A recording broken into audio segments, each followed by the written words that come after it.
The Right Honourable Mr. John Key, Prime Minister of New Zealand, Prime Minister Narendra Modi ji, distinguished guests, ladies and gentlemen, I welcome you to today's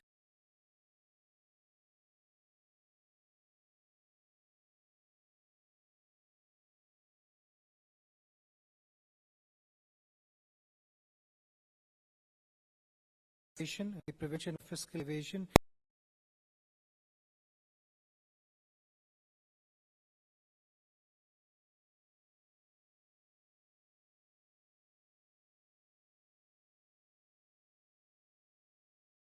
May I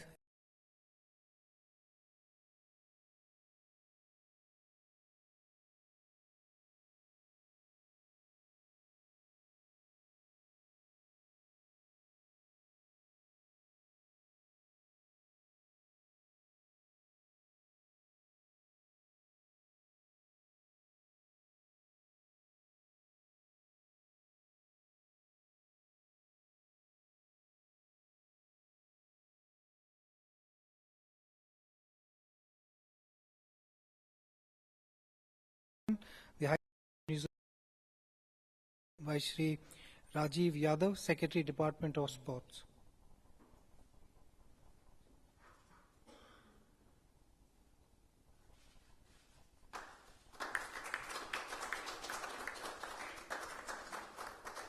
Thank you. The third document to be exchanged is an arrangement between the Food Safety and Standards Authority of India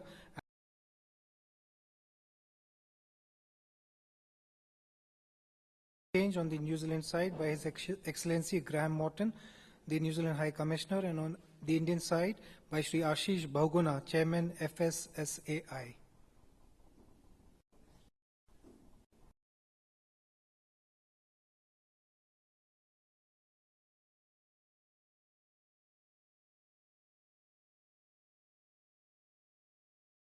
Thank you.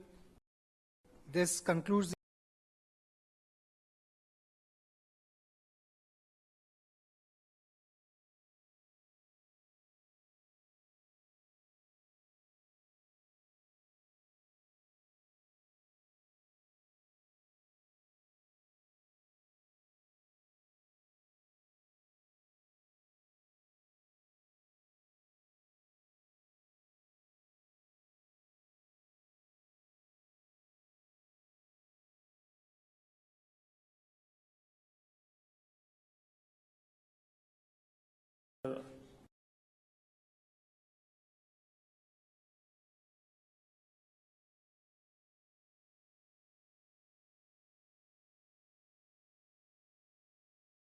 festivities. So it is a particular pleasure to receive you in India during the festive season. Friends, Prime Minister Key and I have met several times on the sidelines of multilateral summits. And today, it is an honor for us on a bilateral visit. In a little while from now, our cricket teams will take the field in Ranchi for the 4th One-Day International.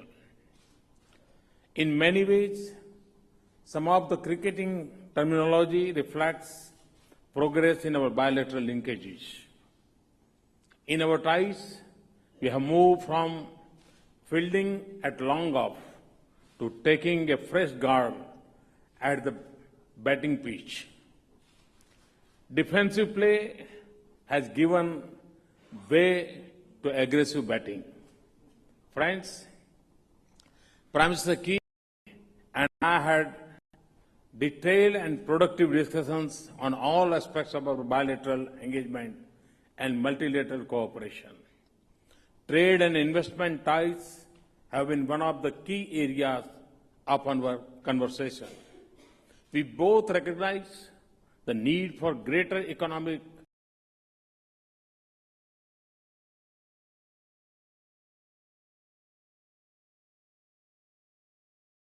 and agreed that expanding business and commercial ties should continue priority items of. I'm sure that the large business delegation accompanying Prime Minister Key will not only witness firsthand the investment opportunities on offer in India's growth story, their interactions will also build new commercial partnerships between our two countries. I would like to mention food processing, dairy and agriculture, and related areas in their supply chain as some of the areas of particular potential for bilateral cooperation. New Zealand's strength and capacity in these sectors can combine with India's vast technology partnership that can benefit both our societies. We also agreed that action by both governments should also promote greater business connectivity, including through movement of skilled professionals between our two economies and societies.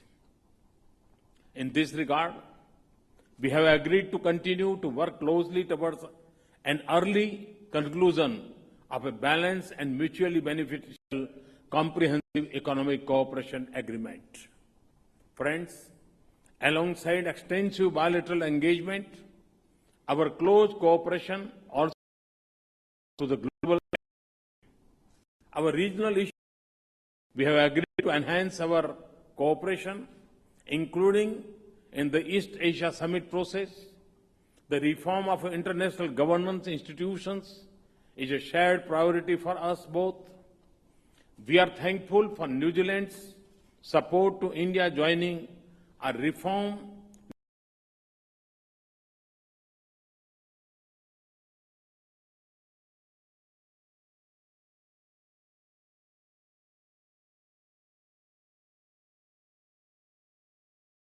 and to complement each other's effort. I am also thankful to Prime Minister Key for New Zealand's constructive approach to the consideration of India's membership of the Nuclear Supply Group. Terrorism remains one of the greatest challenges to global peace and security. Today, the financial, logistical, and information networks of terror span the entire globe. The barriers of geography do not safeguard against the threat of radicalization and terrorism. Nations who believe in humanity need to coordinate their actions and policies to counter this threat.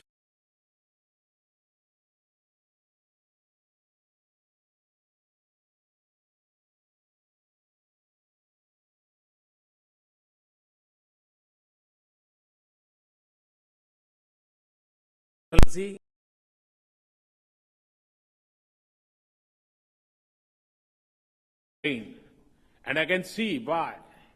I thank you, Excellency, of your personal commitment to take our bilateral partnership forward and to strengthen the bonds of friendship and people-to-people relations between our countries. Once again, I extend a warm welcome to you and your delegation and wish you a productive and successful visit to India. Thank you. Thank you very much. I thank the Prime Minister for his statement.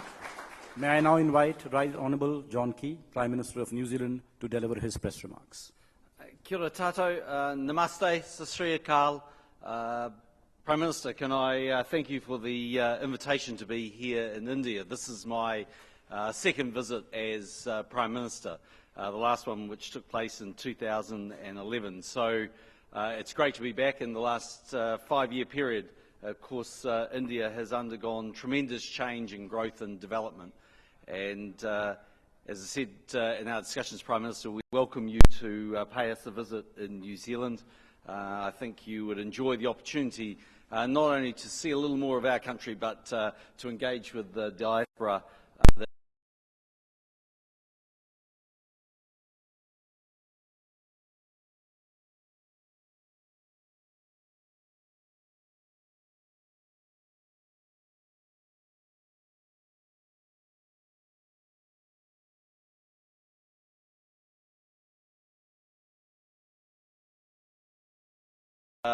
The cricket taking place here in India, but gracious enough not to be talking about the fact that India has been triumphing over New Zealand.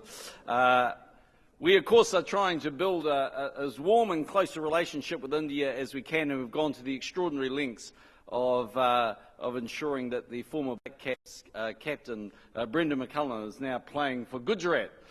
So we are truly committed to the relationship between New Zealand and India.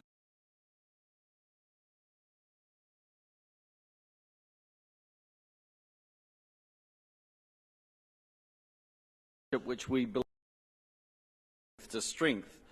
Today, the Prime Minister and I discussed a range of new initiatives which will help in this regard. We agreed on ways to work more closely together in areas such as food safety, cyber security, education and customs.